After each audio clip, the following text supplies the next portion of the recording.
El zumbido bajo y constante del refrigerador era el único sonido que rompía el silencio opresivo del pequeño apartamento. Elena, con sus 42 años pesándole como un siglo sobre los hombros, permanecía de pie en medio de la penumbra, sosteniendo un trozo de papel.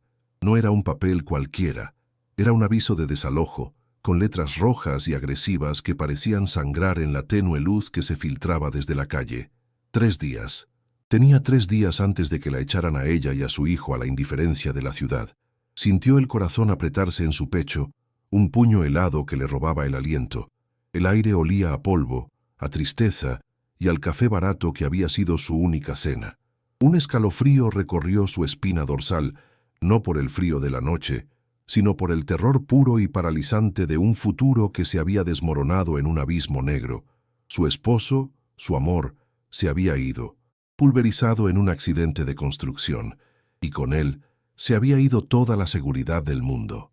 La carta temblaba en su mano, no por una brisa, sino por el temblor incontrolable de su propio cuerpo. Arrastró los pies hasta la diminuta mesa de la cocina, la superficie de formica gastada y arañada por años de vida. De una vieja lata de galletas vació su contenido. El sonido metálico y patético de las monedas, al chocar con los pocos billetes arrugados, fue como una bofetada. Cuidadosamente, con dedos que alguna vez fueron ágiles para la costura y ahora se sentían torpes y ajenos, los contó, una y otra vez, como si la repetición pudiera mágicamente multiplicar la suma. El resultado era siempre el mismo, una sentencia implacable. 4,000 pesos. 4,000 pesos contra una montaña de deudas médicas que habían devorado sus ahorros y su alma. Era el precio de intentar salvar una vida que ya se había escapado. Cada billete arrugado, cada moneda sucia, parecía gritarle su fracaso. Su estómago dolía, un vacío agudo y constante que ya no era solo hambre, sino la manifestación física de la desesperanza. Apoyó la frente contra la madera fría de la mesa, el olor a viejo y a limón rancio llenando sus fosas nasales, y cerró los ojos con fuerza, deseando despertar de aquella pesadilla. Desde el único dormitorio llegaba el sonido suave y rítmico de la respiración de Leo. Su hijo, su ancla y su herida más profunda, se levantó moviéndose como un autómata y se asomó por la puerta entreabierta. Leo, de 10 años, dormía con la inocencia que solo la niñez permite, ajeno al cataclismo que amenazaba con engullirlos.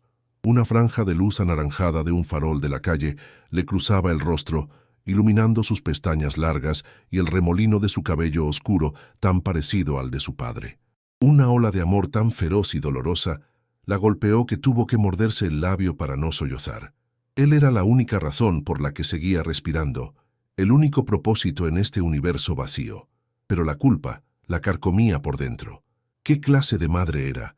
Incapaz de darle un techo, un plato de comida caliente. Él merecía un mundo de certezas, no la inminente precariedad de la calle.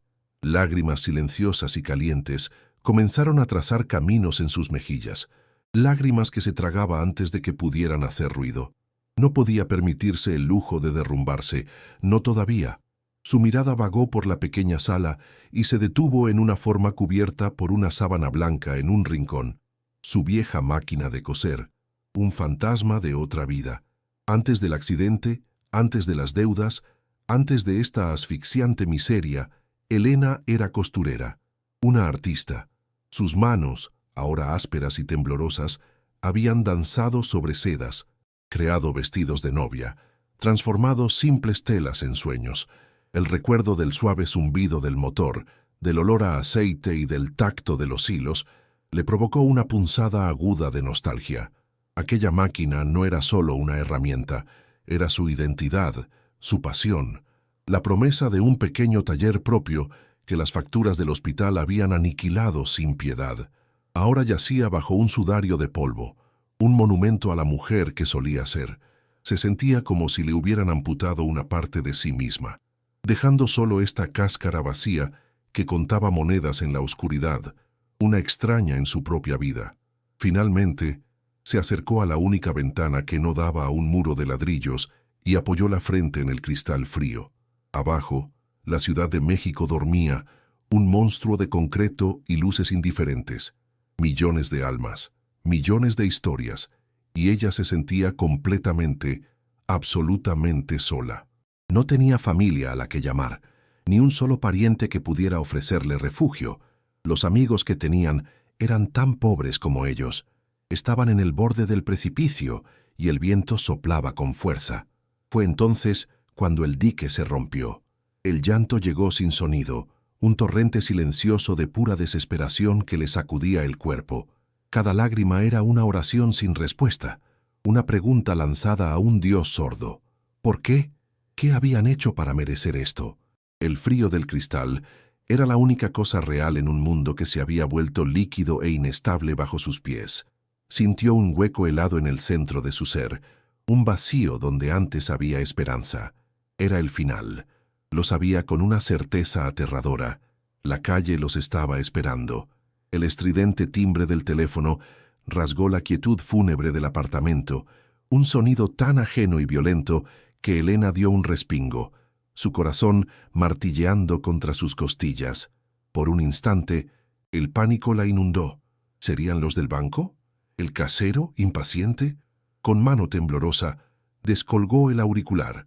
Una voz masculina, formal y desprovista de toda emoción, se presentó como un licenciado, el ejecutor de un testamento. Elena no entendía nada. El zumbido en sus oídos ahogaba las palabras. La voz repitió con una paciencia casi insultante que un tío abuelo lejano de su difunto esposo, un hombre cuyo nombre ni siquiera reconocía, le había legado una propiedad en su última voluntad, una propiedad, una casa.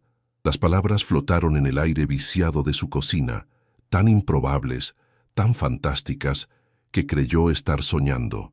Una casa, una luz diminuta, casi imperceptible, se encendió en el abismo de su desesperación, un clavo ardiendo al que aferrarse antes de caer. La voz del abogado continuaba con su monólogo impersonal, detallando la ubicación, una casona antigua en un pueblo rural y remoto, un lugar del que nunca había oído hablar, junto al panteón municipal. A Elena no le importó la extraña proximidad con el cementerio, no le importó la lejanía. Era un techo, era una salvación. Colgó el teléfono sintiendo un vértigo que no era de hambre, sino de una esperanza tan frágil y abrumadora que temía que pudiera romperla. Corrió hacia el cuarto de Leo, la noticia a punto de desbordársele de los labios. Le explicó, con una voz artificialmente alegre que le raspaba la garganta, que se iban de aventura, a una casa grande en el campo que ahora era suya. Vio la confusión en los ojos de su hijo transformarse en una chispa de emoción infantil y sintió una punzada de culpa por la mentira piadosa. Pero la alternativa era confesarle que estaban a punto de vivir en la calle. Esa noche, por primera vez en meses, una pequeña y temblorosa llama de posibilidad le calentó el alma helada. Empacar fue un acto de una tristeza infinita. Toda su vida, reducida a 2 maletas de cartón gastadas y una bolsa de tela. La máquina de coser, su fantasma personal, tuvo que quedarse atrás. Era demasiado pesada, un ancla a una vida que ya no existía. Cada prenda doblada, cada juguete de Leo guardado, era un recordatorio de su fracaso, pero ahora estaba teñido por el filtro de la nueva esperanza. Quizás allí, lejos de la ciudad devoradora de almas, podrían empezar de nuevo. Quizás el aire del campo limpiaría sus pulmones de tanta miseria. El viaje en autobús fue una tortura interminable, un castigo de metal y vibración. Sentada junto a la ventanilla, Elena observaba cómo los monstruosos edificios de concreto gris de la Ciudad de México daban paso a un paisaje cada vez más verde y abierto. El aire dentro del vehículo era una mezcla sofocante de diésel, sudor y el olor dulzón de la comida barata. Leo, a su lado, dormitaba con la cabeza apoyada en su brazo, ajeno a la tormenta de emociones que se agitaba en el pecho de su madre. Con cada kilómetro que los alejaba de su antigua vida, la esperanza de Elena crecía, pero también lo hacía una ansiedad sorda y persistente. ¿Y si la casa no era habitable? ¿Y si el abogado se había equivocado? Se obligó a desechar esos pensamientos, a concentrarse en el verde vibrante de los árboles, en el azul profundo de un cielo sin contaminación. El autobús se iba vaciando en cada parada polvorienta, hasta que solo quedaron ellos y un par de ancianos campesinos que los miraban con una curiosidad silenciosa y penetrante. Finalmente, el conductor gritó el nombre del pueblo, un nombre que sonaba antiguo y olvidado. Bajaron en una pequeña plaza desierta, bajo un sol que caía a plomo. El silencio era tan profundo que dolía. No había coches, no había gente, solo el zumbido de algunos insectos y el susurro del viento entre las hojas secas. La sensación de aislamiento fue inmediata y abrumadora. Se sentían como astronautas en un planeta extraño y deshabitado. Arrastraron sus maletas por calles de tierra y piedra, siguiendo las vagas indicaciones que les había dado el abogado. El pueblo parecía congelado en el tiempo, con casas de adobe que se desmoronaban y miradas furtivas que se asomaban por las rendijas de las puertas antes de desaparecer. El aire, aunque limpio, se sentía pesado, cargado de secretos. Después de una caminata que pareció durar una eternidad bajo el calor implacable, llegaron al final del pueblo, y allí estaba, la imagen que Elena había construido en su mente, una casita rústica pero digna, se hizo añicos contra la cruda realidad. Ante ellos no había una casa, sino el esqueleto de una ruina. La maleza, alta y agresiva, había devorado el jardín y trepaba por las paredes como garras desesperadas. El techo se había hundido en el centro, un boquete negro que bostezaba hacia el cielo. La mayoría de las ventanas estaban tapiadas con tablas viejas y podridas, como ojos ciegos y llenos de cataratas. La pintura, alguna vez blanca, era ahora una costra de manchas grises y verdes. Y entonces el olor los golpeó. No era el aroma a tierra mojada del campo, era una agresión a los sentidos, un hedor penetrante y complejo a moho negro, a madera descompuesta por la humedad, a podredumbre vegetal y a algo más, algo animal y muerto que anidaba en la oscuridad. La náusea subió por la garganta de Elena, agria y violenta. Miró a Leo, cuyo rostro de emoción se había transformado en una máscara de confusión y miedo. El corazón de Elena, que había albergado una llama de esperanza, se sintió como si lo hubieran sumergido en agua helada. Esto no era una salvación, esto era una tumba. Era peor, infinitamente peor, que el pequeño apartamento del que habían huido. Al menos allí había luz eléctrica, agua corriente, vecinos. Aquí solo había abandono, decadencia y un silencio que gritaba peligro. La desesperación, que había estado contenida, regresó con la fuerza de una inundación, ahogándola. Con un esfuerzo sobrehumano, subió los escalones del porche, que crujieron bajo su peso con un sonido agónico, amenazando con ceder. La madera estaba húmeda y esponjosa al tacto. Empujó la puerta principal y ésta se resistió, hinchada por décadas de humedad. Tuvo que usar todo el peso de su cuerpo para abrirla, y cedió con un gemido desgarrador de goznes oxidados. La oscuridad del interior era casi total, un manto negro y espeso que olía aún peor que el exterior. Una única franja de luz caía desde el agujero del techo, iluminando un remolino de polvo y esporas que danzaban en el aire como espectros. El suelo estaba cubierto de escombros, hojas secas, excrementos de roedores y trozos de yeso desprendidos del techo. Pudo oír el sonido inequívoco de algo pequeño y rápido escabulléndose en las sombras, y un escalofrío de puro terror recorrió su espina dorsal. Esto no era un hogar, era una pesadilla hecha realidad, un monumento al olvido. Giró la cabeza hacia la única ventana sin tapiar, cubierta de una gruesa capa de mugre, y el último vestigio de su fuerza la abandonó. Justo al lado, tan cerca que parecía una extensión del jardín cubierto de maleza, se extendía el panteón municipal. Hileras de cruces de piedra y lápidas desgastadas por el tiempo se alzaban como dientes rotos contra el horizonte. El silencio ominoso y absoluto del cementerio parecía filtrarse en la casa, fusionándose con su propia atmósfera de muerte y abandono. Se sintió atrapada, encajonada entre la ruina y los muertos. La soledad que había sentido en la ciudad era un lujo comparada con este aislamiento total y amenazante.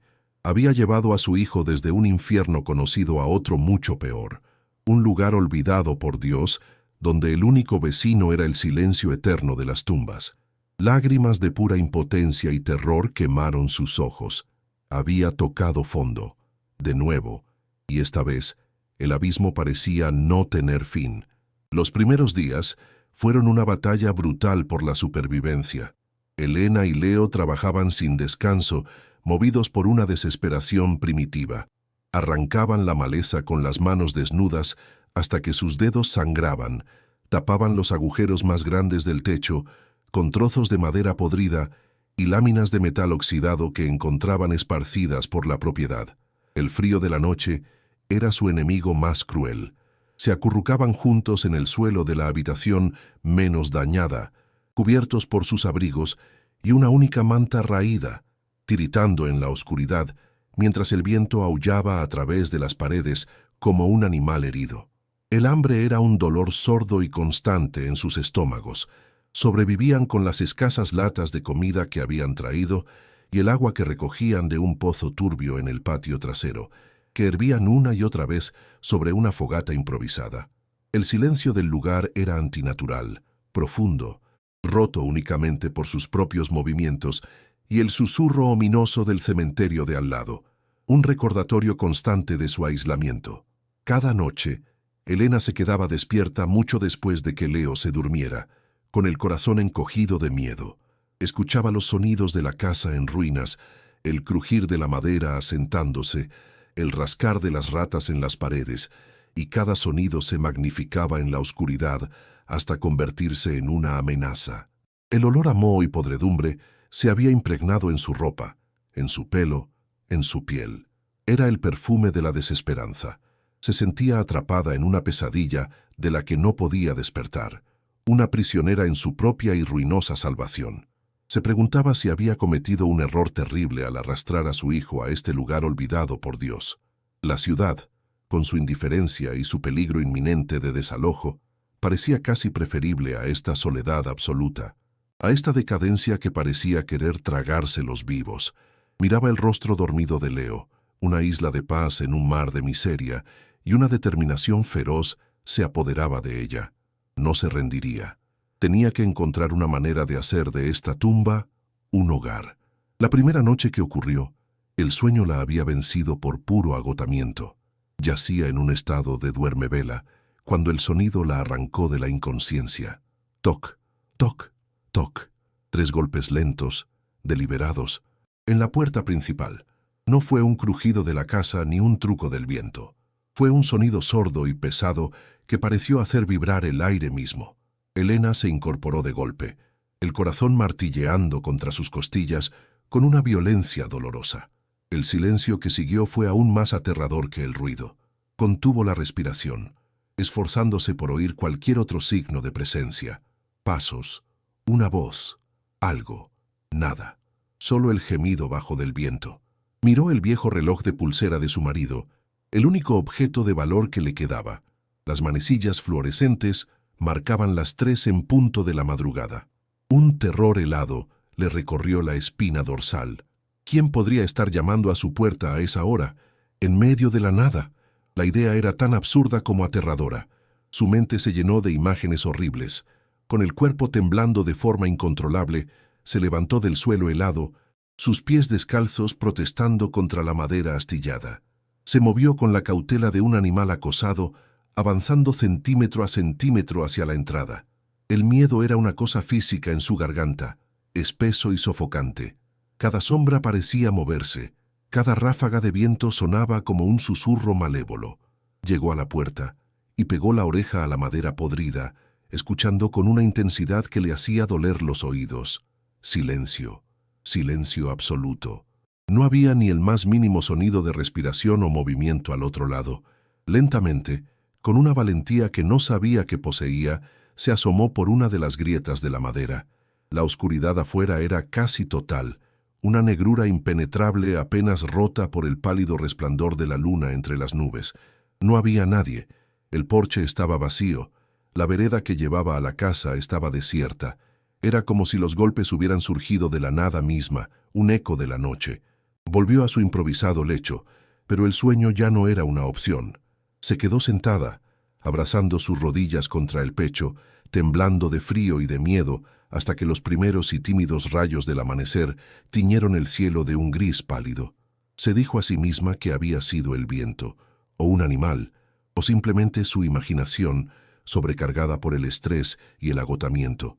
Trató de convencerse, de racionalizar el terror que se había aferrado a su alma, pero la precisión de los golpes, su ritmo lento y metódico, se negaba a ser descartada como un simple producto de su mente. El sonido estaba grabado en su memoria, un eco perturbador que resonaba en el fondo de su conciencia. Durante el día, intentó olvidar concentrándose en las tareas físicas, en el esfuerzo de hacer habitable aquel lugar imposible. Pero la sensación de ser observada, una paranoia fría y constante, nunca la abandonó del todo. Y mientras el sol se ponía de nuevo, pintando el cielo de naranjas y morados sobre las lápidas del cementerio, un nudo de pavor comenzó a formarse en su estómago. La segunda noche la esperaba. Estaba despierta, sentada en la oscuridad, con los oídos aguzados y cada nervio de su cuerpo en tensión. El tiempo se arrastraba con una lentitud tortuosa. Contaba los segundos, los minutos, mientras la luna ascendía en el cielo, proyectando sombras largas y fantasmales a través del agujero del techo. El silencio de la casa era pesado, expectante, y entonces, justo cuando las manecillas de su reloj se alinearon de nuevo en las 3 en punto, el sonido regresó. Toc, toc, toc, exactamente igual, lento, deliberado, pesado. Esta vez, Elena no saltó. El terror estaba allí, pero mezclado con una extraña y macabra confirmación. No lo había imaginado. Esto era real. Alguien o algo estaba jugando con ella, aterrorizándola en la oscuridad de la noche. El corazón le latía con fuerza, pero sus manos no temblaban tanto. La repetición había transformado parte del pánico en una ira fría y desafiante. ¿Quién se atrevía a atormentarla de esa manera, a ella y a su hijo? ¿Qué querían? La pregunta quedó suspendida en el aire helado de la habitación. De nuevo, se levantó. Esta vez, su movimiento fue más decidido. Agarró el atizador de la chimenea, un trozo de hierro pesado y frío que se sentía reconfortante en su mano. Si había alguien ahí fuera, no la encontrarían indefensa. Se acercó a la puerta, el metal del atizador preparado para golpear. Volvió a escuchar, conteniendo la respiración. Nada. El mismo silencio impenetrable de la noche anterior. Esperó 1 minuto, luego 2, con los músculos tensos y listos para la acción. El silencio persistía. Finalmente, con un movimiento rápido y furioso, descorrió el pesado cerrojo de madera que habían improvisado y abrió la puerta de golpe. Salió al porche, blandiendo el atizador frente a ella, lista para enfrentar a quienquiera que estuviera allí. Pero el porche estaba vacío. La noche estaba inmóvil y silenciosa, excepto por el chirrido lejano de un grillo. Corrió hasta el borde del porche, escudriñando la oscuridad en todas direcciones. No había huellas, ni ramas rotas, ni el más mínimo indicio de que alguien hubiera estado allí segundos antes. Cerró la puerta, el sentimiento de impotencia reemplazando a la ira. Se sentía como si estuviera perdiendo la cabeza, atrapada en una broma cruel y sobrenatural. Miró a Leo, que dormía profundamente, ajeno a los terrores nocturnos de su madre. Sintió una oleada de protección tan intensa que le dolió. Tenía que sacarlos de allí. Pero, ¿a dónde irían? No tenían dinero, ni lugar al que llamar hogar. Esta ruina era su única y patética opción. Esa noche, el miedo se transformó en una determinación sombría. No huiría. Se enfrentaría a esto, fuera lo que fuese. Si eran fantasmas, tendría que aprender a vivir con ellos. Si eran personas, descubriría quiénes eran y qué querían. El agotamiento finalmente la venció, pero su sueño fue superficial, plagado de pesadillas de golpes que resonaban en un vacío infinito. Despertó con la sensación de no haber descansado en absoluto, con los ojos ardiendo y una tensión en los hombros que se había vuelto crónica. El sol de la mañana se sentía como una acusación, su luz revelando la miseria y el polvo sin ofrecer consuelo. La tercera noche fue diferente. Elena no esperó sentada en la oscuridad. Preparó una trampa simple, pero esperaba efectiva. Dejó la puerta sin el cerrojo interior y ató una cuerda delgada y casi invisible desde el pomo hasta una pila de latas vacías que colocó junto a su colchón. Si alguien intentaba abrir la puerta, El estruendo la alertaría y, con suerte, asustaría al intruso. Con el atizador a su lado, se tumbó y fingió dormir, pero cada fibra de su ser estaba en alerta máxima. El tiempo parecía haberse detenido. La luna, casi llena, bañaba la habitación con una luz plateada y fantasmal, haciendo que las sombras danzaran como espectros. El aire estaba tan quieto que podía oír el latido de su propio corazón en sus oídos. Un tambor ansioso en el silencio sepulcral. Se obligó a respirar lenta y profundamente, tratando de calmar la tormenta que se desataba en su interior. La espera era una forma de tortura, una agonía de anticipación que le crispaba los nervios y le secaba la boca. Se preguntaba qué haría si su trampa funcionaba. ¿Gritaría? ¿Atacaría? Las 3 de la madrugada llegaron con una puntualidad aterradora, y con ellas, los golpes.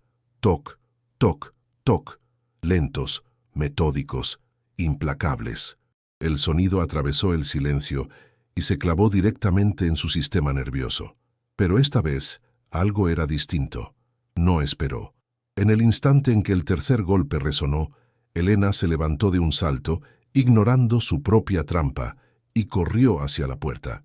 Ya no sentía miedo, solo una furia blanca y ardiente. Estaba harta de ser la víctima, harta de acobardarse en la oscuridad. Agarró el pomo helado, el metal una quemadura fría contra su piel, y tiró de la puerta con toda su fuerza. La abrió de par en par, preparada para gritar, para luchar, para enfrentarse a la fuente de su tormento. Y una vez más, no encontró nada, absolutamente nada. El porche estaba desierto, bañado por la luz pálida de la luna. Ninguna figura huyendo en la oscuridad, ningún sonido de pasos apresurados. Era como si la noche misma se estuviera burlando de ella. Un juego macabro sin reglas ni lógica. La frustración la golpeó con la fuerza de un puñetazo. Se quedó allí, en el umbral, jadeando, con el atizador colgando inútil a su lado. El aire frío de la noche le quemaba los pulmones. Se sentía completamente derrotada, una loca gritándole a los fantasmas. Estaba a punto de volver adentro, de aceptar su impotencia cuando algo captó su atención. Justo al pie de los podridos escalones del porche, en el límite donde la madera se encontraba con la tierra, había un pequeño detalle que no encajaba. En las 2 noches anteriores no había notado nada, pero ahora, bajo la luz más brillante de la luna casi llena, lo vio claramente. Un pequeño trozo de tierra, no más grande que su mano, que parecía diferente al suelo compactado y cubierto de hierbajos que lo rodeaba. Estaba más oscuro, más suelto, parecía recién removido. El corazón le dio un vuelco. No era una alucinación, era una pista, una anomalía tangible en medio de la locura. Algo había estado allí, o algo había salido de allí. Una nueva clase de energía, una mezcla de miedo y curiosidad febril, la recorrió por completo. Sin pensarlo 2 veces, bajó los escalones quejumbrosos y se arrodilló junto al trozo de tierra. El suelo estaba frío y húmedo bajo sus rodillas. El olor a tierra mojada y a raíces era fuerte y primitivo. Vaciló solo un instante. La idea de meter las manos en la tierra fría en mitad de la noche la repelía, pero la necesidad de una respuesta era mucho más fuerte. Descartó el atizador y empezó a cavar con sus propias manos. La tierra estaba sorprendentemente suelta, cediendo fácilmente a sus dedos. Se sentía como si estuviera profanando una pequeña tumba, y un escalofrío recorrió su espalda. Cavó con una urgencia frenética, la tierra fría metiéndose bajo sus uñas, manchando sus manos. El mundo entero se redujo a ese pequeño pedazo de suelo, a la sensación de la tierra y a la pregunta palpitante en su mente. ¿Qué había allí? Siguió cavando, cada vez más profundo, hasta que sus dedos golpearon algo duro. No era una piedra, era metálico. El sonido sordo y metálico resonó en el silencio de la noche como una promesa.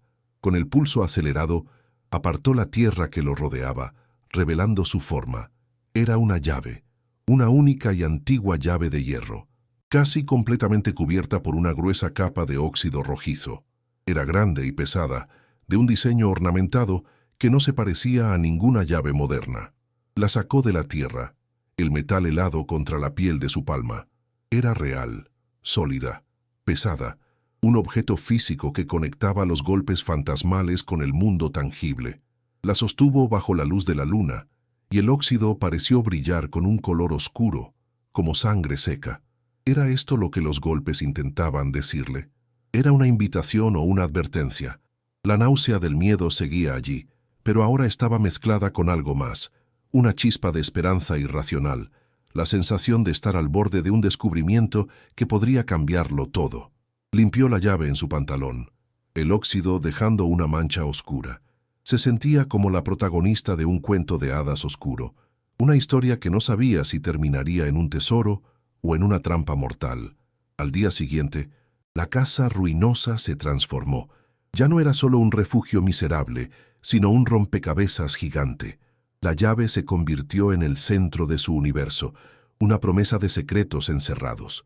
Con una energía renovada que no había sentido en meses, Elena comenzó una búsqueda metódica.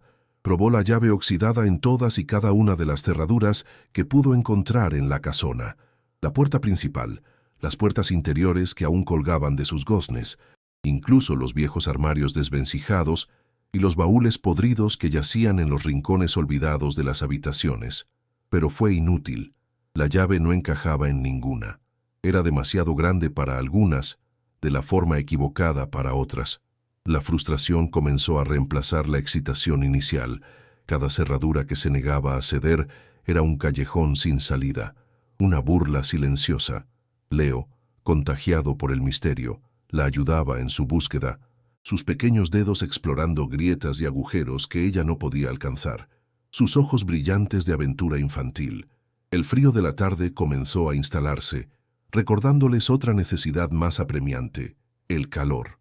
La chimenea de la sala principal, una construcción de piedra y ladrillo que parecía ser el corazón de la casa, estaba completamente obstruida por décadas de hollín y nidos de pájaros. Era un trabajo sucio y agotador, pero si querían sobrevivir a otra noche helada, necesitaban un fuego.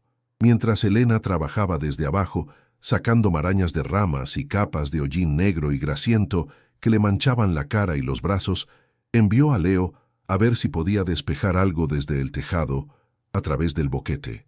El niño, ágil y sin miedo, trepó por la estructura dañada con una facilidad que hizo que el corazón de Elena se detuviera por un segundo. Le gritó que tuviera cuidado, su voz resonando en la estructura hueca de la casa. Pasaron varios minutos de silencio, solo rotos por el sonido de Elena rascando el interior de la chimenea y el lejano raspar de Leo trabajando arriba, cuando de repente oyó a su hijo gritar su nombre. «Mamá, mamá, ven a ver». La voz de Leo no era de pánico, sino de puro asombro. Elena salió corriendo, el corazón en la garganta, temiendo que se hubiera caído. Lo encontró de nuevo en la sala, cubierto de hollín pero con los ojos abiertos como platos, señalando hacia el interior de la chimenea. «Un ladrillo. ¡Se mueve!». Elena se arrodilló, apartando una capa de hollín pegajoso, y allí, a la altura de los ojos de un niño, uno de los ladrillos del revestimiento interior no estaba alineado con los demás, estaba ligeramente salido. Con el corazón latiéndole con fuerza, empujó el ladrillo con sus dedos. Se movió, estaba suelto, tiró de él con cuidado, y el ladrillo salió con un suave raspado, revelando un hueco oscuro en la pared. Detrás, en el nicho oculto, había algo metálico y oscuro. La respiración de Elena se quedó atrapada en su pecho. Metió la mano en el agujero, sus dedos rozando una superficie fría y lisa. Lo sacó a la luz. Era una pequeña caja de seguridad de metal, pesada y negra, sin adornos. La caja estaba cubierta de polvo y telarañas, pero por lo demás intacta, y en su cara frontal había una cerradura antigua, ornamentada que parecía extrañamente familiar. Con manos temblorosas, Elena sacó la llave oxidada de su bolsillo. Sus ojos se movieron de la llave a la cerradura y de vuelta a la llave. Coincidían. La forma, el diseño, el tamaño. Era la cerradura para su llave. Un escalofrío de predestinación la recorrió. Los golpes en la noche, la tierra removida, la llave, el ladrillo suelto. No había sido una coincidencia. Era un camino, una serie de pistas dejadas deliberadamente para que las encontrara. Sintió un nudo de anticipación y temor en el estómago. ¿Qué podría haber dentro, escondido con tanto cuidado durante tantos años? ¿Qué secreto guardaba aquella casa que requería un ritual tan macabro para ser revelado? Miró a Leo, que la observaba con una mezcla de miedo y fascinación. Le sonrió, una sonrisa temblorosa, y llevó la caja a la única zona de la habitación iluminada por un rayo de sol. Introdujo la llave en la cerradura. Encajó a la perfección. El sonido del metal deslizándose en su lugar fue increíblemente satisfactorio. Un clic que resonó en el silencio de la habitación. Giró la llave. El mecanismo interno, congelado por décadas de inactividad, se resistió al principio. Elena aplicó más fuerza, y con un gemido metálico y un chasquido seco, el cerrojo cedió. Por un momento, no se atrevió a abrir la tapa. El contenido de esa caja representaba un punto de no retorno. Lo que fuera que encontrara dentro cambiaría sus vidas, para bien o para mal. Tomó una respiración profunda, el aire lleno de polvo y del olor metálico del óxido, y levantó la tapa. No había oro ni joyas, al menos no a primera vista. Lo primero que la golpeó fue el olor, un aroma seco y penetrante a papel viejo, a cuero curado y a tiempo encerrado. El interior de la caja estaba forrado con un terciopelo rojo que se había descolorido a un marrón apagado, y contenía 3 cosas, cuidadosamente dispuestas como si fueran reliquias sagradas. El primer objeto que sacó fue un diario. Estaba encuadernado en un cuero oscuro y agrietado, sin título ni inscripción alguna en la portada. El cuero estaba frío y sorprendentemente flexible al tacto. Las páginas, amarillentas y frágiles por la edad, estaban cubiertas de una caligrafía apretada y elegante, la tinta azul desvaída a un gris fantasmagórico. Pasó las páginas con sumo cuidado, sintiendo el peso de los años, de las palabras y de los secretos que contenían. Era el testimonio de alguien, una vida entera quizás, capturada en esas frágiles hojas. La idea de leer los pensamientos más íntimos de un extraño le provocó un escalofrío, pero la necesidad de entender era abrumadora. Este diario era la clave. Estaba segura de ello. Contenía la explicación de los golpes, de la llave, de todo el misterio que envolvía aquella casa ruinosa. Lo colocó con reverencia a su lado, sintiendo que sostenía el corazón de la historia en sus manos. Debajo del diario había un fajo de papeles, atados con una cinta de seda que se deshizo en polvo al tocarla. Los desdobló con manos temblorosas. Eran documentos legales, escritos en un lenguaje formal y arcaico. Inmediatamente reconoció la palabra escrituras, pero no eran las escrituras de la pequeña parcela en la que se encontraba la casa. Los mapas dibujados a mano y las descripciones de los límites abarcaban un terreno mucho, mucho más grande. Describían una propiedad vasta que incluía no solo su parcela, sino también gran parte de las tierras circundantes, tierras que ahora, según había visto, parecían pertenecer a otras personas. Su corazón comenzó a latir más rápido. ¿Qué significaba esto? ¿Era posible que el tío abuelo de su marido no le hubiera dejado solo una casa en ruinas, sino la reclamación de una fortuna en tierras? La idea era tan vertiginosa que tuvo que apoyarse en la pared para no marearse. Los documentos se sentían pesados en sus manos, no solo por el papel, sino por el peso de su implicación. Finalmente, en el fondo de la caja, encontró un pequeño paquete envuelto en papel de seda amarillento. Con dedos cuidadosos, lo desenvolvió. Dentro había varias fotografías en blanco y negro, desvaídas por el tiempo. La primera mostraba a una familia posando orgullosa frente a la casa, pero no era la ruina que ella conocía, sino una casona hermosa y bien cuidada, con un jardín floreciente. Un hombre, una mujer y 2 niños pequeños sonreían a la cámara, sus rostros llenos de una felicidad y una prosperidad de otro tiempo. Elena no reconoció a nadie. Sus ropas, sus peinados, todo pertenecía a una época pasada. Otra foto mostraba al mismo hombre junto a 2 jóvenes de aspecto serio y pelo largo, de pie cerca de la chimenea. Había algo en sus ojos, una intensidad, una seriedad que no encajaba con una simple foto familiar. Eran extraños, fantasmas de papel y plata que la miraban desde el otro lado del tiempo, sus historias ahora inextricablemente unidas a la suya. Se dio cuenta de que no había encontrado un tesoro. Había desenterrado una tragedia. Con el sol poniente tiñendo el cielo de un naranja sangriento sobre las lápidas del cementerio, Elena finalmente se sentó en el suelo polvoriento, la caja de metal abierta ante ella como una herida. El olor a papel viejo y a tiempo estancado llenaba sus pulmones.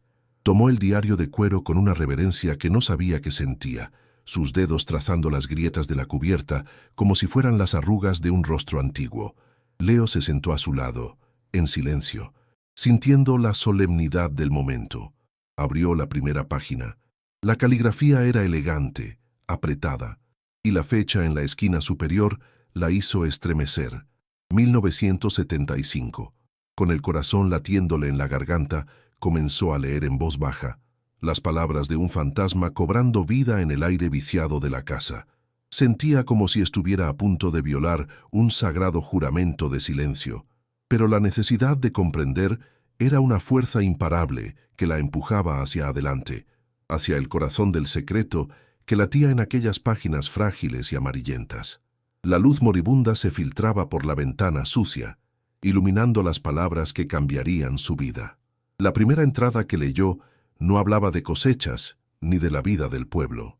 Describía la llegada en medio de la noche de dos muchachos asustados de la ciudad. El autor del diario, un hombre llamado Arturo, los describía con una mezcla de compasión y admiración. Eran activistas estudiantiles, apenas unos niños, con un fuego en los ojos y la verdad en los labios, huyendo de la brutalidad de la Guerra Sucia de México, un conflicto secreto que manchaba de sangre el país. Arturo escribía sobre su deber moral de esconderlos, de protegerlos de los halcones del gobierno que los cazaban como a perros. Elena sintió un escalofrío helado recorrer su espalda, a pesar del aire quieto. El viento que antes aullaba, fuera ahora sonaba como el lamento de almas perdidas. Este no era el diario de un granjero, era la crónica de una resistencia desesperada, un acto de valentía que había tenido lugar entre esas mismas paredes podridas. La casa, de repente, se sentía poblada por los ecos de ese miedo y esa determinación de hace 50 años, una historia que ahora la incluía a ella. Avanzando febrilmente por las páginas, el nombre Ramiro Mendoza apareció, y el corazón de Elena se detuvo por un instante. Arturo lo describía no como el anciano que gobernaba el pueblo ahora, sino como un joven cacique ambicioso y cruel, con profundas conexiones militares. Un hombre que ya entonces era temido.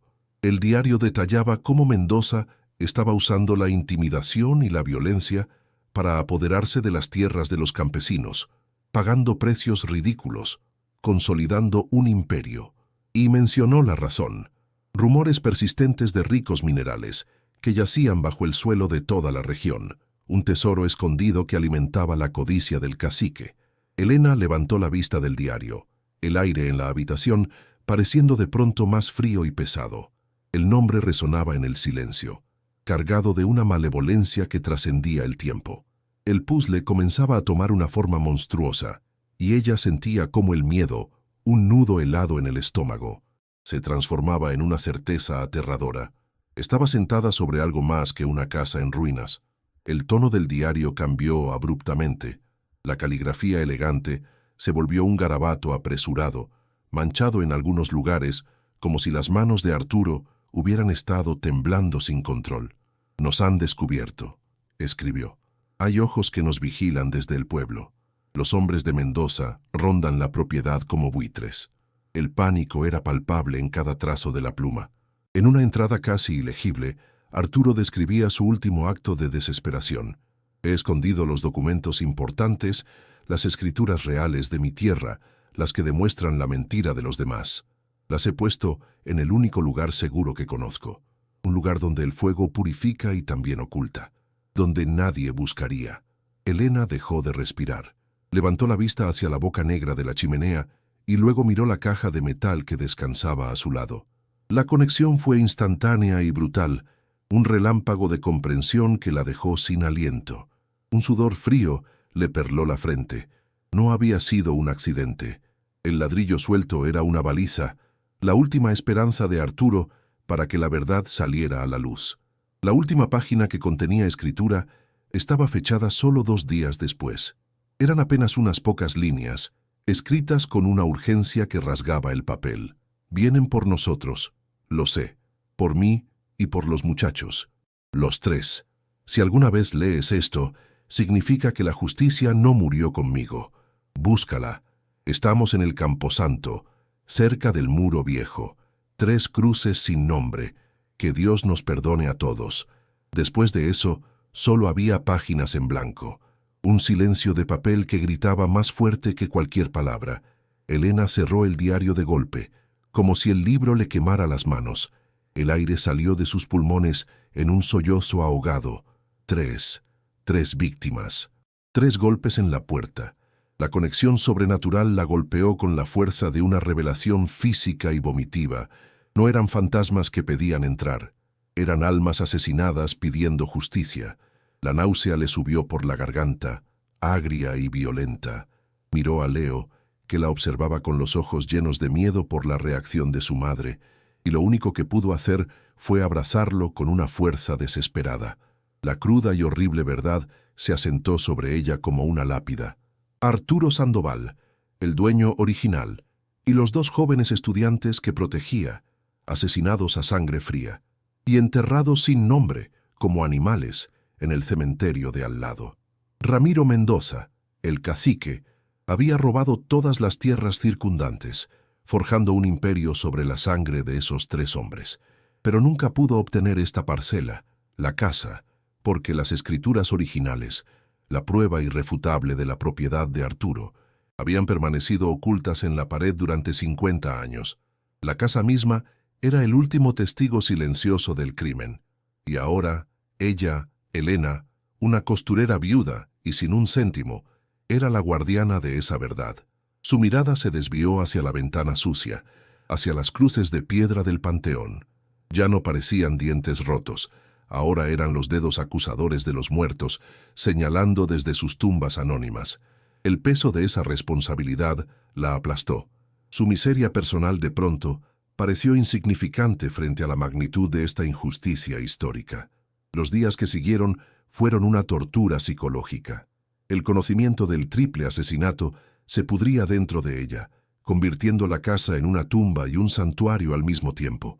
Cada crujido de la madera era el eco de un paso asesino, cada ráfaga de viento un susurro de las víctimas. No podía dormir. Cerraba los ojos y veía 3 sombras en la oscuridad. Oía 3 golpes que ya no sonaban en la puerta, sino directamente en su cráneo. Intentaba mantener una fachada de normalidad para Leo, pero el niño, con la intuición infalible de la infancia, percibía su terror. «¿Por qué estás tan triste, mamá? ¿Son los fantasmas?», le preguntó una noche, y Elena no supo qué responder. Estaba atrapada en un limbo, suspendida entre el miedo a los fantasmas del pasado y el terror a un monstruo muy real que aún vivía y respiraba. El secreto era un veneno que la aislaba del mundo, una carga tan pesada que sentía que la hundiría en la misma tierra que ahora le pertenecía legalmente, pero que en la práctica era su prisión. Una tarde, mientras intentaba remendar uno de los pantalones de Leo con su pequeño costurero de viaje, un sonido ajeno y brutal rasgó el silencio del campo. El rugido de un motor. No era el traqueteo de un tractor viejo, sino el ronroneo grave y potente de un vehículo caro. El corazón de Elena dio un salto doloroso en su pecho, una reacción visceral de puro pánico. Se arrastró hasta una de las ventanas tapiadas y miró a través de una estrecha rendija. Una camioneta negra, lujosa y amenazante, avanzaba por el camino de tierra, levantando una nube de polvo que tardó una eternidad en disiparse, como si quisiera anunciar su llegada con un velo de misterio y poder.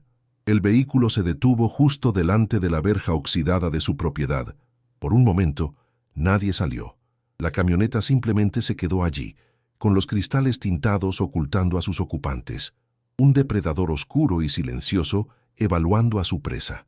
Elena sintió que el aire se volvía denso y difícil de respirar. Sabía que el momento que había temido desde que leyó el diario había llegado. Las puertas de la camioneta se abrieron con una precisión casi militar.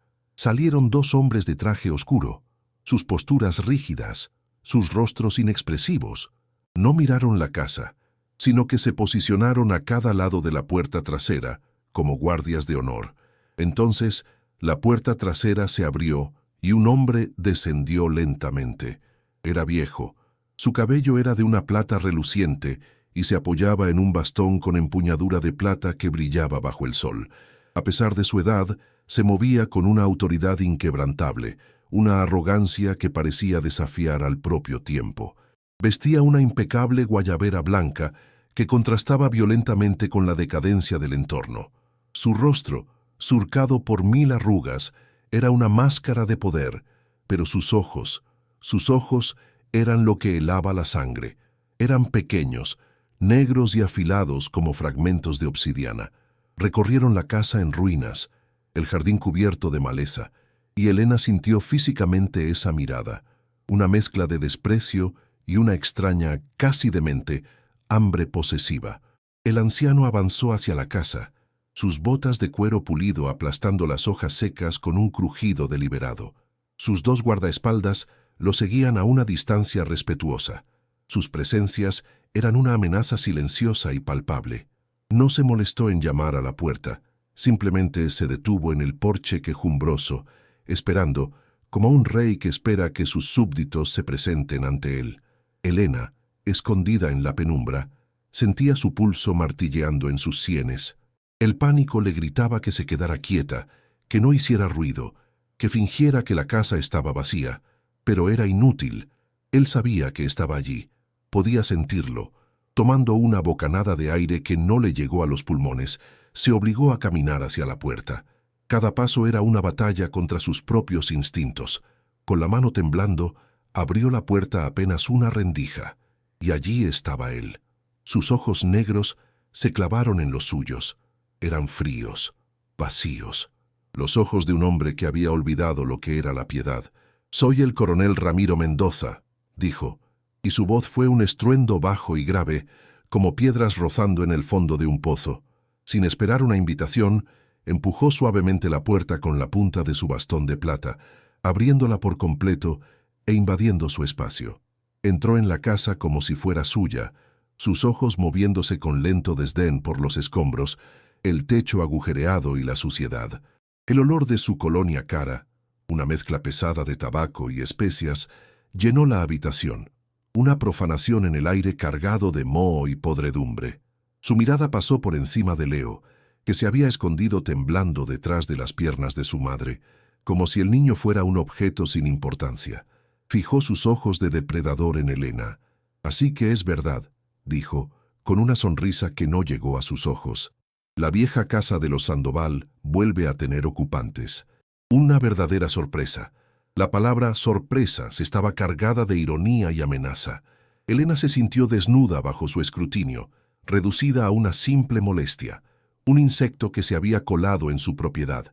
El poder que emanaba de él era asfixiante, una presencia física que le robaba el aire. «Este lugar no es para una dama, ni para un niño», continuó el coronel, su voz ahora con un falso tono de preocupación. Golpeó una de las tablas sueltas del suelo con la punta de su bastón. El sonido sordo resonó en la habitación silenciosa, como un disparo. «Está lleno de malos recuerdos, de fantasmas». Hizo una pausa, mirándola fijamente, y Elena vio un destello oscuro y fugaz en sus ojos. «Pero soy un hombre razonable y, me dicen, usted está en una situación desesperada. Le haré una oferta por pura generosidad». Se acercó un paso más. «Le daré 5,000 pesos, en efectivo, ahora mismo, para que tome sus cosas, se lleve al niño y desaparezca. Olvide que esta casa existe». La oferta era una bofetada, un insulto tan profundo que por un momento le robó el aliento. Era apenas más de lo que tenía cuando huyó de la ciudad. Era el precio de la caridad de un rey a un mendigo, no una compra. Era el precio que él ponía a su silencio, a 3 vidas humanas. Una oleada de furia, fría y afilada como un trozo de hielo, cortó a través del terror paralizante de Elena. 5,000 pesos, por la tierra de Arturo, por el secreto de los estudiantes asesinados, por la justicia que llevaba 50 años enterrada. La absoluta arrogancia del hombre, su creencia de que podía comprar y borrar la historia con un puñado de billetes, encendió algo en su interior, un orgullo que creía haber perdido para siempre. Encontró su voz, y aunque salió como un susurro tembloroso, estaba cargada con el peso del hierro. No, no está en venta. La sonrisa del coronel se desvaneció al instante. Su rostro se transformó en una máscara de granito frío, la falsa amabilidad evaporándose para revelar al monstruo que había debajo. «Señora», dijo, y su voz bajó a un siseo peligrosamente suave. «No sea estúpida. Esta casa tiene una historia maldita. La gente curiosa, la gente que hace demasiadas preguntas, a veces sufre accidentes». Dejó la palabra en accidentes, flotando en el aire entre ellos, una promesa venenosa. La amenaza era tan clara como si le hubiera puesto un cuchillo en el cuello. Su cuerpo se quedó helado, pero su mente corría a 1000 por hora. Él sabía. Quizás no sabía del diario, pero sospechaba. Estaba probándola. «La noche aquí es muy larga y muy oscura», continuó él, inclinándose ligeramente hacia ella. Su aliento olía a tabaco caro. «La madera de esta casa es vieja, muy seca. Un pequeño descuido, una vela volcada, y todo se convierte en cenizas muy rápido». Hizo una pausa, dejando que la imagen aterradora se formara en la mente de Elena.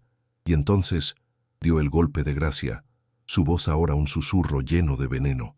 «Los golpes que ha oído por la noche no son fantasmas, señora, eran mis hombres, una advertencia amistosa, la última advertencia». La revelación la golpeó con la fuerza de un puñetazo en el estómago, el terror nocturno, el juego macabro. Todo había sido una campaña orquestada para quebrarla psicológicamente y expulsarla. El coronel Mendoza se enderezó, ajustando su guayabera. Lanza una última mirada despreciativa a la habitación, a Leo, a ella. Es una mirada que la despoja de toda humanidad, reduciéndola a un simple obstáculo. «Piénselo bien», dice, mientras se da la vuelta lentamente y se dirige hacia la puerta. No habrá otra oferta. Los dos hombres lo siguen, y el sonido de la puerta del camión cerrándose es como el de una celda. Elena se queda paralizada, con el corazón martilleando tan fuerte que le duele el pecho. El secreto que encontró ya no es una reliquia del pasado, es una sentencia de muerte activa. Sostiene la prueba de un asesinato triple, y el asesino ahora sabe que ella está aquí. Está sola, sin dinero, con su hijo, atrapada en una casa ruinosa, con un monstruo que la quiere muerta. ¿Qué harías tú en su lugar? ¿Te aferrarías al secreto, buscando justicia para los muertos a riesgo de tu propia vida y la de tu hijo? ¿O aceptarías la derrota, huirías para salvar tu pellejo y dejarías que la oscuridad ganara para siempre? Cuando el rugido de la camioneta se desvaneció, el silencio que dejó atrás fue 1000 veces más pesado y amenazante que antes. Elena permaneció inmóvil en el centro de la habitación, su cuerpo convertido en una estatua de puro terror. El olor de la colonia cara del coronel todavía flotaba en el aire, una fragancia de poder y muerte que contaminaba el aroma a moho de su miseria. Accidentes. La palabra resonaba en su mente, rebotando en las paredes de su cráneo como una bala perdida. No era una amenaza, era una sentencia. La madera vieja y seca, una vela volcada, la imagen de la casa consumida por las llamas, con ella y Leo dentro, se proyectó en su imaginación con una claridad tan vívida que sintió un calor fantasma en su piel. La náusea regresó, un nudo amargo y helado en la boca del estómago. Miró a su alrededor, a las paredes podridas, al techo abierto al cielo.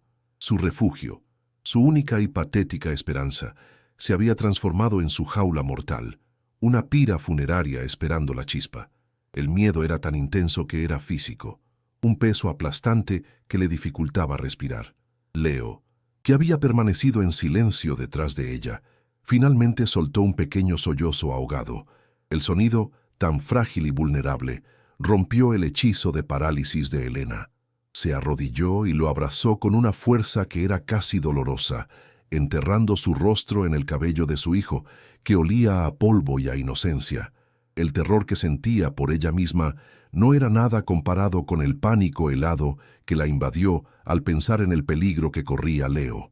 Lo había arrastrado hasta allí, a la boca del lobo, persiguiendo una falsa esperanza que se había convertido en una trampa mortal.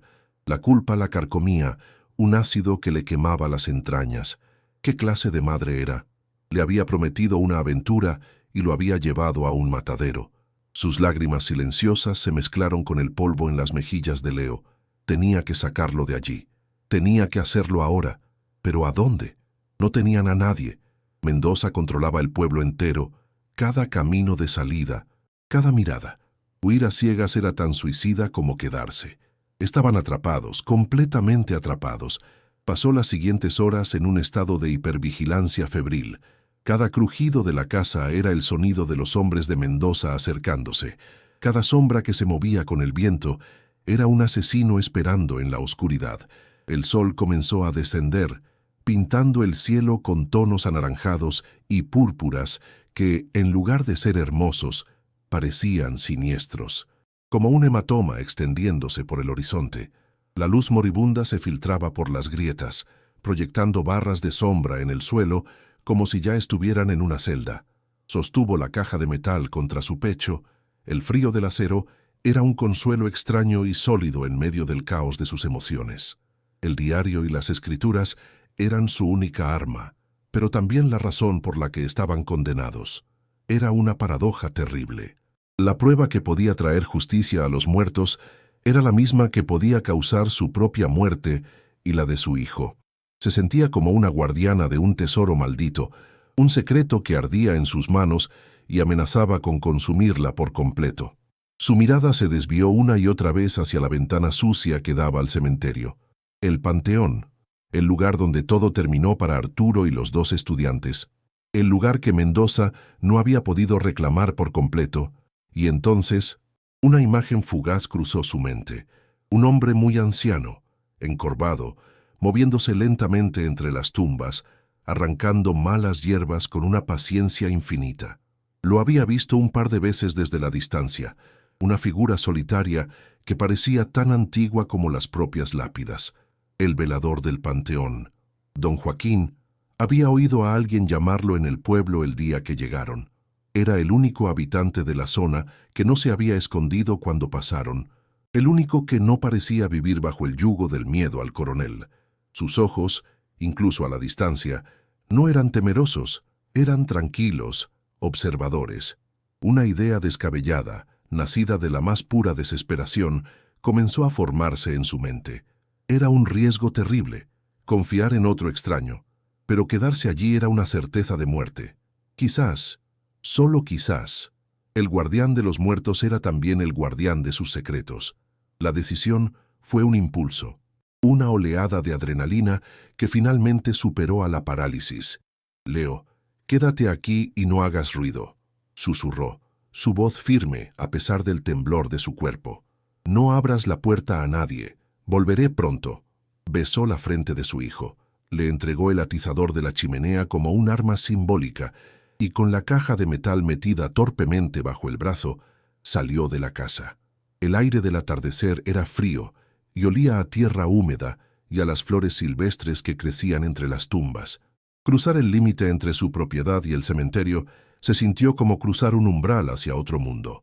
Las cruces de piedra se alzaban a su alrededor como un ejército silencioso. Caminó con el corazón en la garganta, escudriñando las hileras de tumbas, buscando al anciano. El silencio aquí era diferente al de la casa. No era un silencio de abandono, sino de paz. Un silencio lleno de historias y de tiempo. Se sentía como una intrusa, una profanadora, llevando la violencia del mundo de los vivos a este reino de descanso eterno. Lo encontró cerca del muro trasero del cementerio, el mismo muro que Arturo había mencionado en su diario. Estaba arrodillado, sus manos nudosas y cubiertas de tierra, arreglando con cuidado un pequeño ramo de cempasúchil sobre una tumba sin nombre, marcada solo por una simple cruz de madera. Era tan viejo que parecía hecho de la misma tierra que trabajaba. Su piel era un mapa de arrugas profundas. Sus hombros estaban encorvados por el peso de casi un siglo, pero cuando levantó la vista al sentir su presencia, sus ojos la sorprendieron. Eran de un azul pálido, casi transparentes, pero increíblemente claros y lúcidos. No mostraron sorpresa ni miedo, solo una curiosidad tranquila y profunda, como si la hubiera estado esperando toda su vida. Se levantó lentamente, con un gemido suave de sus viejas articulaciones, y se limpió las manos en su pantalón gastado. Elena se detuvo a unos pasos de él, incapaz de hablar, el peso de su misión y su miedo oprimiéndole el pecho y dejándola sin palabras. El anciano simplemente esperó, observándola con esa mirada sabia y paciente. «Usted es don Joaquín», logró decir finalmente, su voz apenas un susurro que el viento casi se lleva. Él asintió lentamente, una sola vez. «Y usted es la nueva habitante de la casa de los Sandoval», respondió. Su voz era un murmullo rasposo y seco, como hojas de otoño arrastradas por el suelo. El hecho de que usara el nombre Sandoval y no un vago, la casa de al lado, envió un escalofrío por la espalda de Elena. Él sabía, él recordaba, sin más preámbulos, movida por una urgencia que no admitía cortesías, Elena se arrodilló en el suelo húmedo, abrió la caja de metal y sacó el diario de cuero. Se lo tendió con manos temblorosas. «Por favor», suplicó, «necesito que me diga si esto es real. Necesito saber si me he vuelto loca». Don Joaquín miró el diario, y por primera vez, una emoción fuerte y visible cruzó su rostro antiguo. Sus ojos se abrieron de par en par, y una mezcla de asombro, dolor y un reconocimiento profundo lo transformó. Sus dedos nudosos y temblorosos se extendieron y rozaron la cubierta de cuero con una reverencia casi religiosa, como si estuviera tocando la reliquia de un santo. «El diario de don Arturo», susurró, y su voz se quebró. Pensé que se había quemado con todo lo demás». Lo tomó de las manos de Elena y lo sostuvo contra su pecho por un momento, con los ojos cerrados. Una lágrima solitaria se deslizó por una de las profundas arrugas de su mejilla y se perdió en su barba blanca y rala. Elena contuvo el aliento, sintiendo que estaba presenciando un momento sagrado, la reunión de dos almas separadas por 50 años de muerte y silencio. Después de un largo momento, Joaquín abrió los ojos y miró a Elena, y en su mirada había una historia de medio siglo de dolor silencioso y lealtad inquebrantable. «No, hija, no te has vuelto loca», dijo, su voz ahora más firme. «Has encontrado la verdad, una verdad que este pueblo ha intentado enterrar bajo 50 años de miedo». La validación fue tan abrumadora que Elena sintió que sus rodillas cedían. El anciano, este extraño, este guardián de los muertos, era la pieza que le faltaba. Era su único aliado en un mundo que se había vuelto contra ella. La esperanza, una emoción que creía muerta, comenzó a latir de nuevo, débilmente, en su pecho. Don Joaquín la guió hasta una pequeña choza de adobe escondida en un rincón del cementerio, su hogar. El interior olía a café de olla, a cera de vela y a tierra. Era humilde hasta el extremo, pero estaba limpio y ordenado, un santuario de paz en medio de la tormenta. Le sirvió una taza de café caliente y azucarado que le calentó las manos heladas y el alma. Y entonces, mientras la última luz del día se desvanecía y la noche reclamaba el mundo, él comenzó a hablar.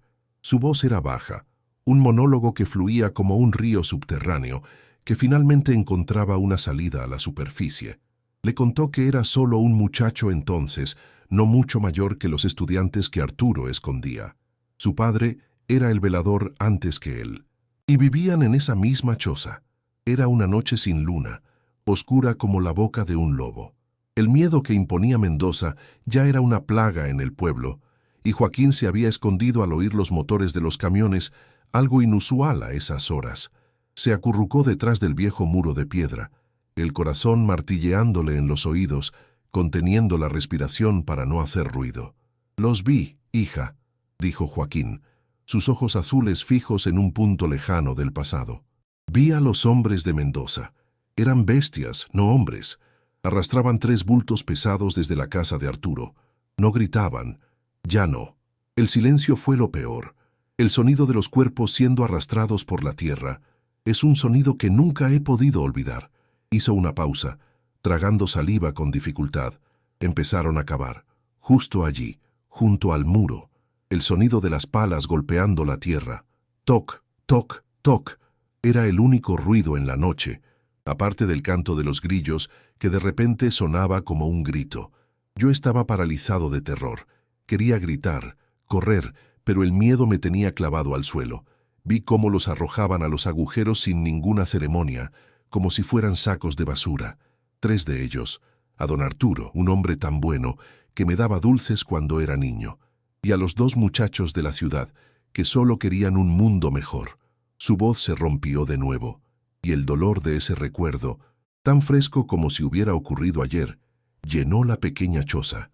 Desde ese día, continuó Joaquín, su voz ahora un susurro conspirador, he cuidado esas 3 tumbas, les quito la maleza, les pongo flores, nadie en el pueblo se acerca a esta parte del muro. Tienen demasiado miedo. Dicen que por la noche se oyen cosas, que las 3 ánimas en pena no pueden descansar. Elena lo miró, su mente conectando la última pieza del rompecabezas. Los 3 golpes, susurró ella. Joaquín asintió lentamente. La leyenda nació casi de inmediato. La gente decía que eran las almas de los muertos, llamando a la puerta de su asesino, pidiendo justicia. Pero usted y yo sabemos la verdad ahora. ¿No es así? No era Mendoza el que los oía. Eran para usted. Las almas no pedían justicia a su verdugo. Estaban guiando a su salvadora. La idea era tan poética y tan aterradora que a Elena se le erizó la piel. Los golpes no habían sido una amenaza de los muertos, sino una llamada de auxilio, una guía a través de la oscuridad, un mapa trazado desde el más allá para que encontrara el arma que necesitaban para descansar en paz. La casa no estaba maldita, estaba desesperada. El anciano colocó su mano arrugada y temblorosa sobre la de Elena. El contacto fue sorprendentemente firme, lleno de una fuerza que desmentía su frágil apariencia. Ese diario, hija, y esas escrituras, que son la bala que puede matar al monstruo. Mendoza ha vivido 50 años como un rey sobre una pila de huesos, pero su imperio está construido sobre una mentira, y usted tiene la verdad en esa caja. La gravedad de sus palabras se asentó sobre Elena. Ya no era solo su lucha por la supervivencia, era la lucha de Arturo, de los estudiantes, de Joaquín. Era una batalla contra el tiempo, la impunidad y el mal absoluto encarnado en el coronel. El miedo seguía allí, un compañero frío y constante, pero ahora estaba acompañado de un propósito, una furia justa, una determinación de acero. Por primera vez desde que su marido murió, no se sentía completamente sola. Tenía un aliado, un guardián de la historia que había mantenido viva una llama de verdad durante medio siglo de oscuridad, esperando a la persona adecuada para entregarle la antorcha y desatar el fuego. Pero no podemos quedarnos aquí, dijo Joaquín, su voz volviéndose urgente. Su mirada se desvió hacia la ventana de la choza, hacia la negrura que ahora envolvía por completo la propiedad de Elena. Mendoza es un animal acorralado ahora. Sabe que usted no se fue. Sabe que rechazó su oferta. No se arriesgará. No después de 50 años. Esta noche vendrá a borrar el último cabo suelto. A usted, al niño y a la casa. La certeza en su voz era absoluta, y envió una nueva ola de pánico helado por las venas de Elena. No era una suposición, era una profecía basada en un conocimiento íntimo del mal. El rostro de Mendoza, su sonrisa falsa y sus ojos de depredador apareció en su mente. La amenaza sobre la madera seca y la vela volcada no había sido una metáfora. Era un plan que probablemente ya estaba en marcha. Tenían que salir de allí, pero el pueblo era una trampa. Cada habitante era un par de ojos para el coronel. No había escapatoria posible por los caminos conocidos, y la noche era el territorio de casa de Mendoza. Joaquín pareció leer sus pensamientos. No saldremos por el pueblo. Hay un viejo sendero de contrabandistas detrás del cementerio. Atraviesa las colinas. Es difícil, pero nos llevará al siguiente municipio, donde Mendoza no tiene tanto poder. Desde allí podemos llegar a la capital del estado.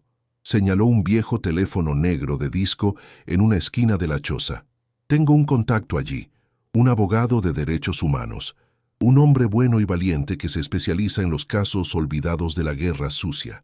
He esperado décadas para hacer esta llamada. Su llegada, el hallazgo de este diario, es la señal que estaba esperando. El plan era arriesgado, casi suicida, pero era el único que tenían. Una carrera desesperada a través de la oscuridad, perseguidos por un asesino, con la única esperanza de llegar a un extraño en una ciudad lejana. Elena sintió un vértigo abrumador.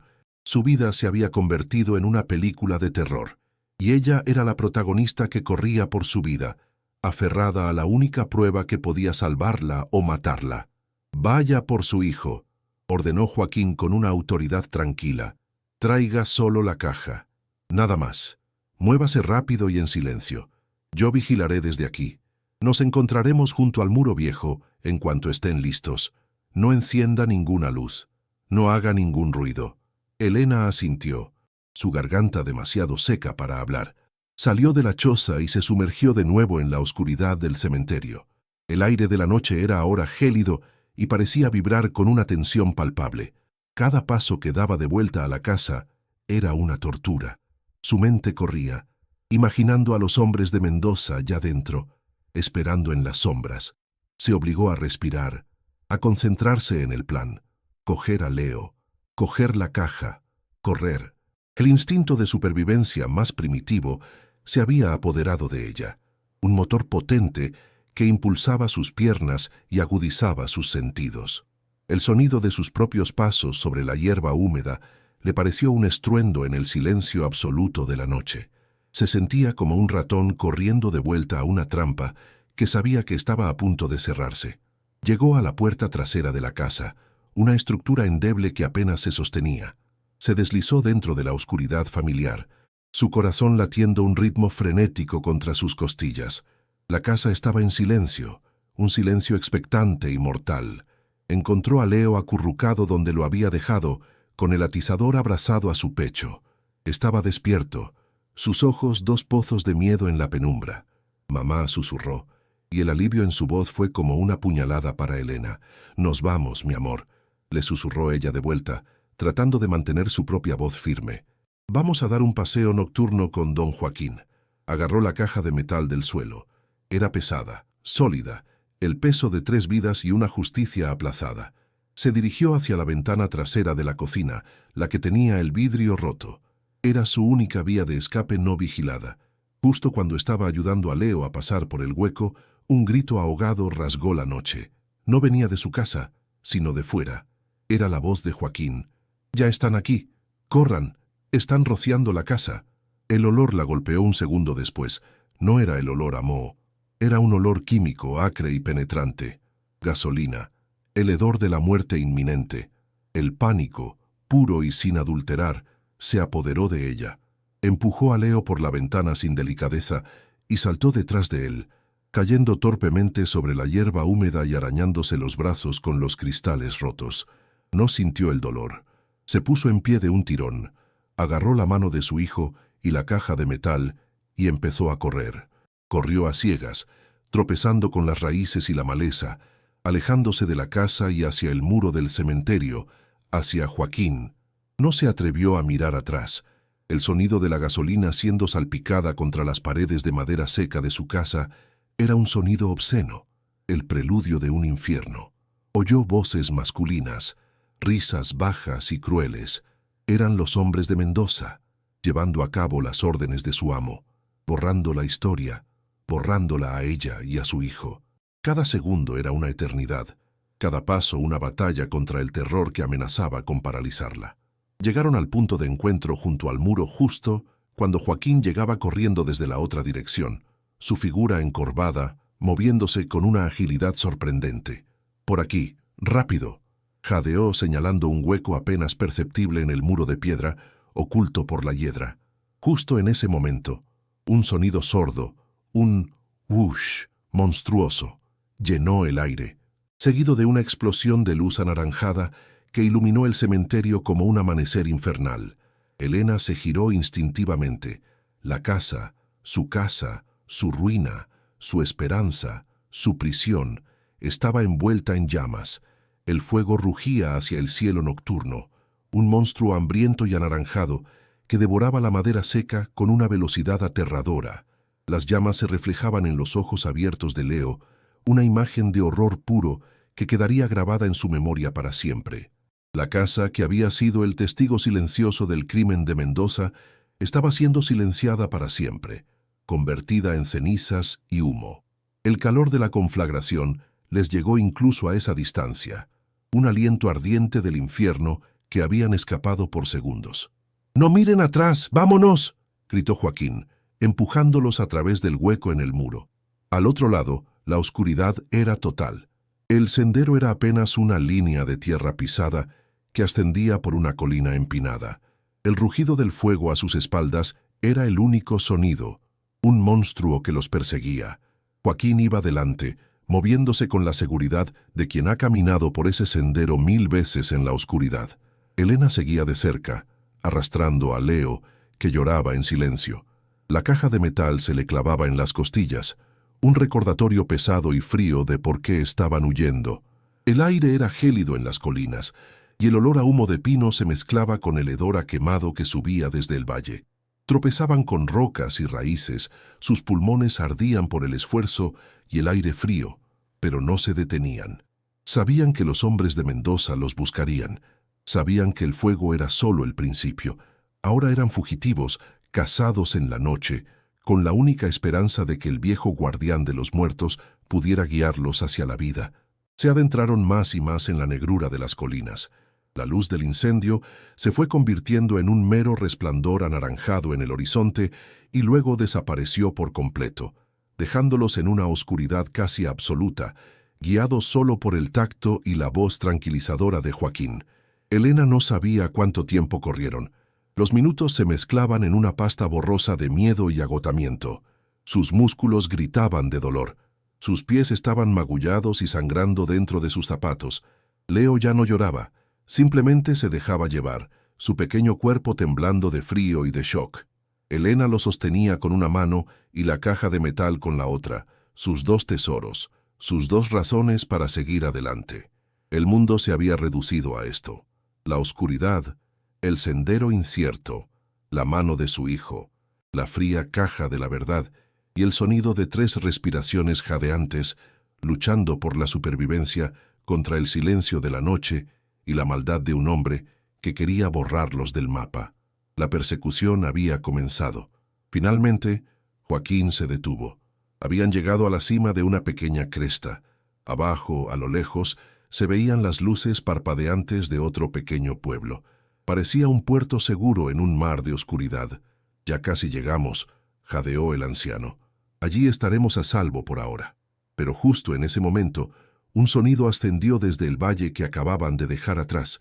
No era el rugido del fuego, era otro sonido, el inconfundible rugido de un motor de camioneta, sus faros cortando la oscuridad, moviéndose rápido por el camino de tierra que serpenteaba al pie de la colina.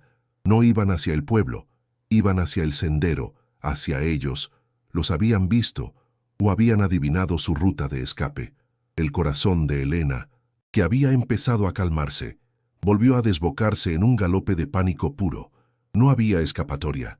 Estaban expuestos en la ladera de la colina, siluetas oscuras contra un cielo que empezaba a clarear con la primera y tímida promesa del amanecer.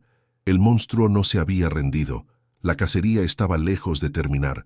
«No hay a dónde correr», susurró Joaquín, su voz un graznido de agotamiento y pavor. El rugido del motor crecía, un depredador mecánico subiendo por la falda de la colina, devorando la distancia que los separaba. Los faros de la camioneta cortaban la oscuridad como cuchillas, barriendo la ladera y obligándolos a tirarse al suelo, detrás de unas rocas frías y húmedas. Elena abrazó a Leo con una fuerza animal, su cuerpo temblando incontrolablemente, el metal helado de la caja de seguridad presionando contra su pecho. Podía oler el miedo, una mezcla de sudor y tierra mojada. El sonido de los neumáticos sobre la grava suelta era ahora insoportablemente cercano, un redoble de tambor que anunciaba su ejecución. Cerró los ojos, esperando el grito de un hombre, el chasquido de un arma. Sintió el corazón de Leo latiendo como un pájaro atrapado contra el suyo. Era el final. Después de todo, el monstruo los había alcanzado. El silencio momentáneo cuando el motor se apagó fue aún más aterrador que el ruido. Eran pasos, pesados, acercándose. Pero entonces otro sonido rasgó la noche, lejano al principio, pero creciendo con una velocidad imposible. Una sirena, un aullido agudo y penetrante que cortó el aire tenso de la madrugada. Elena abrió los ojos de golpe. A lo lejos, en el camino principal que llevaba al pueblo, un enjambre de luces azules y rojas parpadeaba frenéticamente, acercándose como una furiosa constelación. El alivio fue una ola tan violenta que casi la ahoga. Un sollozo se le escapó del pecho, un sonido gutural de pura liberación. Los pasos que se acercaban vacilaron, se detuvieron.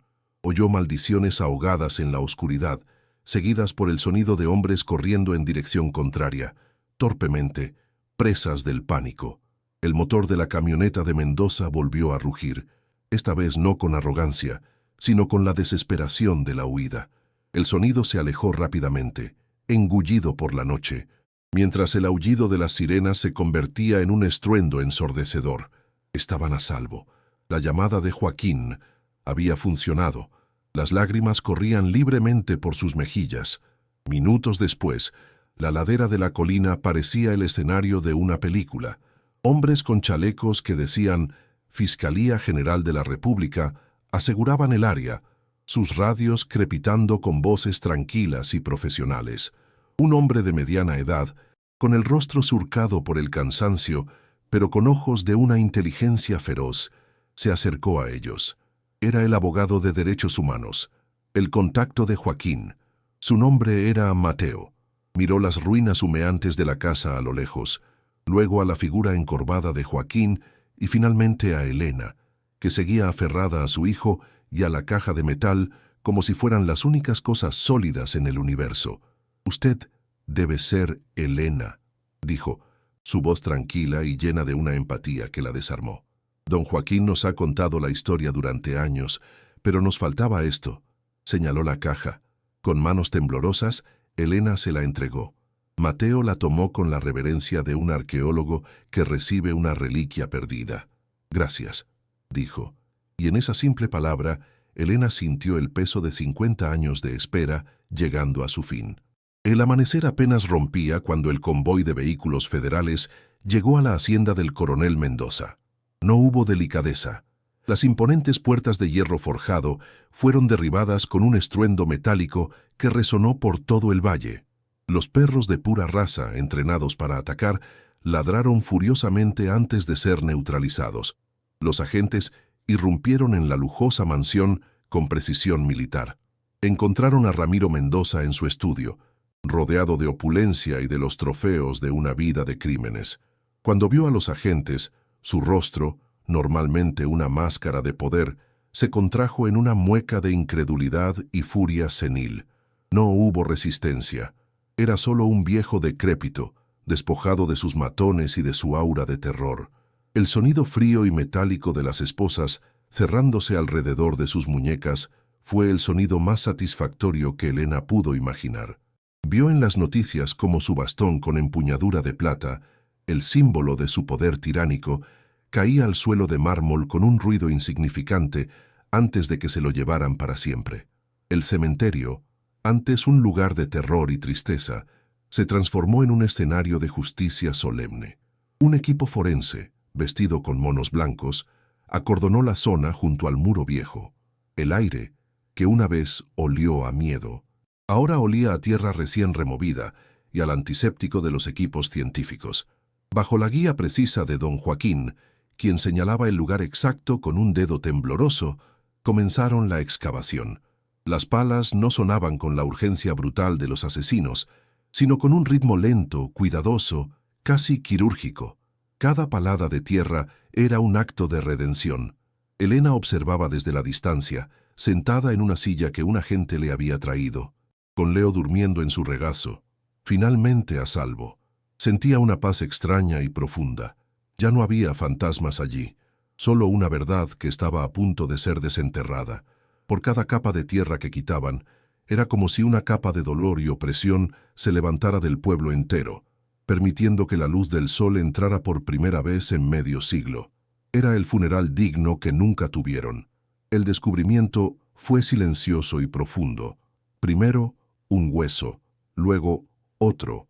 Pronto, los esqueletos de 3 individuos fueron expuestos con la delicadeza de pinceles de arqueólogo. 3 vidas interrumpidas, sus historias silenciosas gritando desde la tierra. Los antropólogos forenses confirmaron la edad de los restos y los signos de una muerte violenta, todo consistente con la narrativa del diario de Arturo. La caja de metal, con el diario y las escrituras, fue presentada como prueba A. Era irrefutable. La historia, que había sido un susurro, una leyenda de fantasmas, se convirtió en un titular nacional. El nombre de Ramiro Mendoza, antes sinónimo de poder, se convirtió en sinónimo de asesino. Su imperio criminal, construido sobre el miedo y la sangre, se desmoronó como un castillo de naipes. Sus conexiones políticas lo abandonaron. Sus negocios fueron intervenidos y sus secuaces, enfrentados a largas sentencias, comenzaron a confesar décadas de crímenes. La justicia, lenta y largamente esperada, había llegado con la fuerza de una avalancha, arrasando con todo a su paso. Meses después, el mundo de Elena había cambiado tan radicalmente que apenas lo reconocía. Estaba sentada en una oficina con paredes de cristal en la capital del estado, frente al abogado Mateo. El aire olía a cuero y a café caro. Sobre la mesa de caoba pulida descansaban los documentos que sellaban su nuevo destino. Las escrituras originales encontradas en la caja habían sido validadas. No solo le pertenecía la parcela de la casa, sino toda la vasta extensión de tierra que Arturo Sandoval había poseído y cuya venta forzada por Mendoza a terceros fue declarada nula y fraudulenta. Y los rumores, los que le costaron la vida a Arturo, eran ciertos. Las prospecciones geológicas confirmaron la presencia de importantes yacimientos de plata en sus tierras, dijo Mateo, mostrándole un informe. Los números en la página final, la estimación del valor, eran tan absurdos, tan astronómicos, que Elena sintió que el suelo se desvanecía bajo sus pies. Se acordó de sí misma, contando sus últimos 4,000 pesos sobre una mesa de formica gastada, y se echó a reír. Un sonido extraño, quebrado por el llanto. Donde antes se alzaba la ruina humeante, ahora se erigía una casa nueva. No era una mansión ostentosa, sino una hermosa construcción de estilo rústico, con grandes ventanales que dejaban entrar la luz del sol. El sonido de los martillos y las sierras no era el eco de la violencia, sino la música de la creación, de un futuro siendo construido tabla por tabla. Elena pasaba sus días no arrancando malas hierbas con las manos ensangrentadas, sino sentada en un amplio estudio lleno de luz. Sobre una gran mesa de dibujo, perfeccionaba los planos de un discreto y elegante memorial para Arturo Sandoval y los 2 estudiantes que se construiría junto al muro del cementerio, un lugar de recuerdo y no de olvido. En un rincón de la habitación, una moderna máquina de coser industrial zumbaba suavemente. A veces, Elena se sentaba frente a ella, no por necesidad, sino por placer. El suave tacto de la seda y el lino bajo sus dedos la conectaban con la mujer que había sido, la artista que volvía a nacer de las cenizas. Sintió el corazón expandirse, ya no apretado por el miedo. La nueva cocina olía a pan recién horneado y a romero. Una gran mesa de madera rústica dominaba el centro de la habitación, y sobre ella descansaba un festín que habría parecido un sueño imposible meses atrás. Un pollo dorado asado, verduras de un huerto propio, una jarra de agua fresca con rodajas de limón. Leo, con las mejillas sonrosadas y los ojos brillantes, reía a carcajadas mientras don Joaquín, ahora con ropa nueva y una salud visiblemente mejorada, le contaba una vieja historia del pueblo. El anciano vivía en una pequeña y cómoda casa de huéspedes en la propiedad Cuidado y Respetado. Elena los observaba desde la cabecera de la mesa, su corazón tan lleno que sentía que iba a estallar. La imagen era un contraste tan brutal con aquella noche en la que había contado sus últimas monedas, con el estómago vacío y el alma rota. Ya no había hambre, ni frío, ni miedo, solo el calor del hogar, el sonido de la risa de su hijo y la profunda y serena gratitud por una segunda oportunidad que había sido ganada con sangre, lágrimas y una valentía que nunca supo que poseía.